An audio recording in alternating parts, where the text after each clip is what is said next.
ನಿಮ್ಮೆಲ್ಲರಿಗೂ ಅತ್ಯಂತ ಹೃದಯಪೂರ್ವಕ ಸ್ವಾಗತ. ಆತ್ಮದಿಂದ ಸ್ವಾಗತ. ಇಂದು ನಾನು ಹೇಳಿ ಹೋಗುತ್ತಿರುವ ಮಾತುಗಳು ಸಾಮಾನ್ಯ ಭವಿಷ್ಯವಾಣಿಗಳಲ್ಲ, ಖಂಡಿತವಾಗಿಯೂ ಅಲ್ಲ, ಮಹಾನ್ ರಹಸ್ಯಗಳೊಂದಿಗೆ ಸಂಬಂಧ ಹೊಂದಿದೆ. ಇದನ್ನು ಕೇಳಿದ ಮೇಲೆ ನಿಮ್ಮ ಆತ್ಮದವರೆಗೂ ನಡುಗಿದಂತಾಗುತ್ತದೆ. ಒಮ್ಮೆ ಒಂದು ಕ್ಷಣ ನಿಲ್ಲಿ, ಯೋಚಿಸಿ, ಕಣ್ಣು ಮುಚ್ಚಿ ಯೋಚಿಸಿ. ಕೇವಲ ವೃಷಭ ರಾಶಿಯವರ ಜೀವನದಲ್ಲಿ 7 ಅದ್ಭುತ ಚಮತ್ಕಾರಿ ಘಟನೆಗಳು ನಡೆಯಲಿವೆ ಎಂದು ಮೊದಲೇ ತಿಳಿದಿದ್ದರೆ, ಯಾವುದೇ ಮನುಷ್ಯ, ಯಾವುದೇ ಶಕ್ತಿ, ಯಾವುದೇ ಗ್ರಹವನ್ನು ತಡೆಯಲಾರವು ಎಂದು ತಿಳಿದಿದ್ದರೆ, ನಿಮ್ಮ ಹೃದಯ ಏನು ಹೇಳುತ್ತದೆ? ನಿಮ್ಮ ಮನಸ್ಸು ಓಡಾಡುವುದಿಲ್ಲವೇ? ನಿಮ್ಮ ಕಣ್ಣುಗಳು ಹೊಳೆಯುವುದಿಲ್ಲವೇ? ಹೌದು, ನಾನು ಮಾತನಾಡುತ್ತಿರುವುದು 2026 ಮತ್ತು 2027ರ ಆ 2 ವರ್ಷಗಳ ಬಗ್ಗೆ. ಆ 2 ವರ್ಷಗಳು ನಿಮ್ಮ ಭಾಗ್ಯವನ್ನು ರಾತ್ರೋರಾತ್ರಿ ಬಡವನ ಒಡಲಲ್ಲಿ ಖಜಾನೆ ತುಂಬಿದಂತೆ ಬದಲಾಯಿಸಲಿವೆ. ಮತ್ತು ಅತ್ಯಂತ ಆಶ್ಚರ್ಯಕರ ವಿಷಯ ಏನೆಂದರೆ, ಈ ಘಟನೆಗಳ ಭವಿಷ್ಯವಾಣಿಯನ್ನು ಮಾಡಿದವರು ಬಾಬಾ ವೇಂಗಾ. ಆ ಬಾಬಾ ವೇಂಗಾವು ಇಂದಿಗೂ ಜಗತ್ತನ್ನು ನಡಗಿಸುತ್ತವೆ. ಸ್ನೇಹಿತರೆ, ಹೇಳ್ತಾರಲ್ಲ, ಭಾಗ್ಯ ಯಾವಾಗಲೂ ಬಾಗಿಲಿಗೆ ತಟ್ಟುವುದಿಲ್ಲ. ಕೆಲವೊಮ್ಮೆ ಅದು ನೇರವಾಗಿ ನಿಮ್ಮ ಮನೆಯೊಳಗೆ ಬಂದು ಕುಳಿತುಕೊಳ್ಳುತ್ತದೆ. ನಿಮ್ಮ ಹಾಸಿಗೆಯ ಮೇಲೆ ಮಲಗಿ, ಈಗ ನಿನ್ನ ಸಮಯ ಬಂದೊದಗಿದೆ ಎನ್ನುತ್ತದೆ.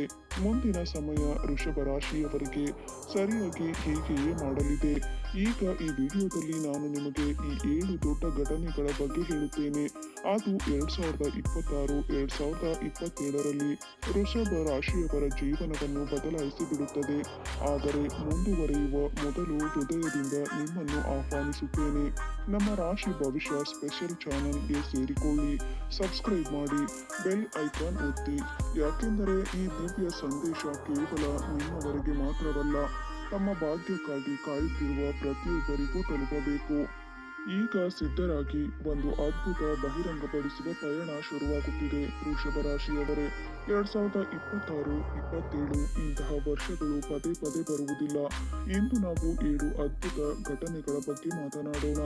ಅದನ್ನು ಸ್ವತಃ ಬಾಬಾ ವೇಂಗಾ ತಮ್ಮ ಭವಿಷ್ಯವಾಣಿಗಳಲ್ಲಿ ಸೂಚಿಸಿದ್ದರು. ಆಶ್ಚರ್ಯದ ಸಂಗತಿ ಏನೆಂದರೆ, ಈ 7 ಘಟನೆಗಳು ಬೇರೆ ಯಾವ ರಾಶಿಗೂ ಅಲ್ಲ, ನೇರವಾಗಿ ವೃಷಭ ರಾಶಿಯವರ ಭಾಗ್ಯದಲ್ಲಿ ಬರೆದಿದೆ. ಆದ್ದರಿಂದ ಸಿದ್ಧರಾಗಿ, ಈಗ ನಾವು ಒಂದೊಂದೇ ಈ 7 ಚಮತ್ಕಾರಗಳನ್ನು ಬಿಚ್ಚಿಡುತ್ತೇವೆ. ಪ್ರತಿಯೊಂದು ಘಟನೆಯನ್ನು ಅತ್ಯಂತ ಪ್ರೀತಿಯಿಂದ ವಿಸ್ತಾರವಾಗಿ ವಿವರಿಸುತ್ತೇವೆ. ನಿಮ್ಮ ಹೃದಯ ಹೌದು, ಇದು ನನ್ನನ್ನೇ ಸಂಬೋಧಿಸುತ್ತಿದೆ ಎಂದು ಕೂಗುತ್ತದೆ. ಘಟನೆ 1, ಅಕಸ್ಮಾತ್ ಧನ ಮತ್ತು ಸಂಪತ್ತಿನ ವರದಾನ. ವೃಷಭ 2026ರ ಮೊದಲ ತಿಂಗಳೇ ಬಂದೊಡನೆ ಜನವರಿಯ ತಂಪಾದ ಹವೆಯಲ್ಲಿ ನಿಮಗೆ ಧನದ ಬಿಸಿಲು ಶುರುವಾಗುತ್ತದೆ. ಬಾಬಾ ವೇಂಗಾ ಹೇಳಿದ್ದರು, ಭೂಮಿಯಂತೆ ದೃಢವಾದ ಜನರಿಗೆ, ಅಂದರೆ ವೃಷಭ ರಾಶಿಯವರಿಗೆ ಅಪ್ರತ್ಯಾಶಿತ ಧನ ಪ್ರಾಪ್ತಿಯಾಗುತ್ತದೆ. ಈ ಧನ ಎಲ್ಲಿಂದ ಬರುತ್ತದೆ? ಹಳೆಯಾಗುತ್ತದೆ. ಸ್ಥಗಿತಗೊಂಡ ಆಸ್ತಿಯ ಪ್ರಕರಣ ಬಗೆಹರಿಯುತ್ತದೆ, ಹಳೆಯ ಸಾಲ ಮುಗಿಯುತ್ತದೆ, ಅಥವಾ ಅಕಸ್ಮಾತ್ ದೊಡ್ಡ ಆಫರ್ ಬರುತ್ತದೆ. ಯಾವುದೋ ವಿದೇಶಿ ಕ್ಲೈಂಟ್, ಪಾಲುದಾರಿಕೆ, ಬಿಸ್ನೆಸ್ ಒಪ್ಪಂದ. ಆ ಹಣ ನೋಡಿ ನೀವೇ ಹೇಳುವಿರಿ, ಎಂದು ಯೋಚಿಸಿಯೇ ಇರಲಿಲ್ಲ. ಇದು ನಿಮ್ಮ ಜೀವನವನ್ನು ಸಕಾರಾತ್ಮಕವಾಗಿ ನಡುಗಿಸುವ ಮೊದಲ ಆಘಾತವಾಗಿರುತ್ತದೆ. Bank balance ಹೊಳೆಯಲಾರಂಭಿಸುತ್ತದೆ. ಜನ, ಏನ್ರಿ ಇಷ್ಟೊಂದು ಹಣ ಎಲ್ಲಿಂದ ಬಂತು ಎಂದು ಕೇಳುತ್ತಾರೆ. ನೀವು ನಗುತ್ತಾ ಬಾಬಾ ವೇಂಗಾ ಕೃಪೆ ಎನ್ನುವಿರಿ. ಘಟನೆ 2, ವೃತ್ತಿಯಲ್ಲಿ ಸ್ಫೋಟಕ ಪ್ರಗತಿ. ಈಗ ಉದ್ಯೋಗ, ವ್ಯಾಪಾರದ ಮಾತು. 2026ರ ನಿಮ್ಮ ಕೆರಿಯರ್ ಇಷ್ಟು ದೊಡ್ಡ ಜಿಗಿತವನ್ನು ತೆಗೆದುಕೊಳ್ಳುತ್ತದೆ. ನೀವೇ ಆಶ್ಚರ್ಯ ಪಡುವಿರಿ. ಹಳೆಯ 5 ವರ್ಷ ಸಂಘರ್ಷ ಮಾಡಿದ್ದು ನಾನೇನಾ ಎಂದು ಯೋಚಿಸುವಿರಿ. ಪ್ರಮೋಷನ್, ಸಂಬಳ ದ್ವಿಗುಣ, ಅಥವಾ ಕನಸಿನಲ್ಲಿ ಮಾತ್ರ ನೋಡಿದ್ದ ಉದ್ಯೋಗದ ಆಫರ್. ವ್ಯಾಪಾರ ಮಾಡಬೇಕೆಂದಿರುವವರಿಗೆ ಇದೇ ಸರಿಯಾದ ಸಮಯ. ಬಾಬಾ ವೇಂಗಾ ಹೇಳಿದ್ದರು, ಬಲವಾದ ಬೇರುಗಳು ಎತ್ತರಕ್ಕೆ ಕೊಂಡೊಯ್ಯುತ್ತವೆ. ವೃಷಭದ ಬೇರುಗಳು ಭೂಮಿಯಲ್ಲಿ ಆಳವಾಗಿವೆ. ನಿಮ್ಮ ಶ್ರಮ ಫಲ ಕೊಡುವ ಸಮಯ ಇದು. ಜನರೇ, ಬಾಸ್ ಭುಜ ತಟ್ಟುತ್ತಾರೆ. ನೀವು ಹೌದು, ಶ್ರಮದ ಫಲ ಸಿಹಿಯೇ ಆಗಿರುತ್ತದೆ ಎನ್ನುವಿರಿ. ಘಟನೆ 3, ವಿದೇಶದಿಂದ ದೊಡ್ಡ ಅವಕಾಶ. ಈಗ ಅತ್ಯಂತ ರೋಮಾಂಚಕ ಭಾಗ. 2026-27ರಲ್ಲಿ ವೃಷಭ ರಾಶಿಯವರಿಗೆ ವಿದೇಶದಿಂದ ಇಷ್ಟು ದೊಡ್ಡ ಅವಕಾಶ ಬರುತ್ತದೆ. ಪೂರ್ತಿ ಕುಟುಂಬ ಆಶ್ಚರ್ಯಪಡುತ್ತದೆ. ವಿದೇಶ ಪ್ರವಾಸ, ಉದ್ಯೋಗ ಆಫರ್, ವ್ಯಾಪಾರ ಪಾಲುದಾರಿಕೆ ಅಥವಾ ಹೂಡಿಕೆಯ ಅವಕಾಶ. ಅನೇಕರು ವಿದೇಶಕ್ಕೆ ಹೋಗಿ ಸ್ಥಿರ ಜೀವನ ಆರಂಭಿಸುವರು. ವಿದೇಶದಿಂದ ಹಣ ಬರುತ್ತದೆ. ರೆಮಿಟೆನ್ಸ್, ಆಸ್ತಿ ಮಾರಾಟ ಅಥವಾ ದೊಡ್ಡ ಪ್ರಾಜೆಕ್ಟ್. ನಿಮ್ಮ ಗುರುತು ಕೇವಲ ನಗರದವರಿಗಲ್ಲ, ಜಗತ್ತಿನಾದ್ಯಂತ ಹರಡುತ್ತದೆ. ಜನ ಅರೆ ನೀನು ಇಂಟರ್ನ್ಯಾಷನಲ್ ಆಗಿಬಿಟ್ಟೆ ಎನ್ನುತ್ತಾರೆ. ಘಟನೆ 4, ಸಂಬಂಧಗಳಲ್ಲಿ ದಿವ್ಯ ಸುಧಾರಣೆ. ಈಗ ಹೃದಯದ ಮಾತು. ಎಷ್ಟೋ ವೃಷಭರ ಕೆಲವು ವರ್ಷಗಳಿಂದ ಸಂಬಂಧಗಳಲ್ಲಿ ನೋವು ಅನುಭವಿಸುತ್ತಿದ್ದಾರೆ. ಗಂಡ ಹೆಂಡತಿ ಜಗಳ, ಕುಟುಂಬದಲ್ಲಿ ಗಲಾಟೆ ಅಥವಾ ಅಪೂರ್ಣ ಪ್ರೇಮ. ಆದರೆ 2027ರ ಒಳಗೆ ಎಲ್ಲವೂ ಬದಲಾಗುತ್ತದೆ. ಹೊಸ ವ್ಯಕ್ತಿ ಬಂದು ನಿಮ್ಮ ಎಲ್ಲ ಕೊರತೆಗಳನ್ನು ತುಂಬುತ್ತಾನೆ ಅಥವಾ ಹಳೆಯ ಸಂಬಂಧ ಮತ್ತೆ ಜೋಡಿಸಲ್ಪಡುತ್ತದೆ.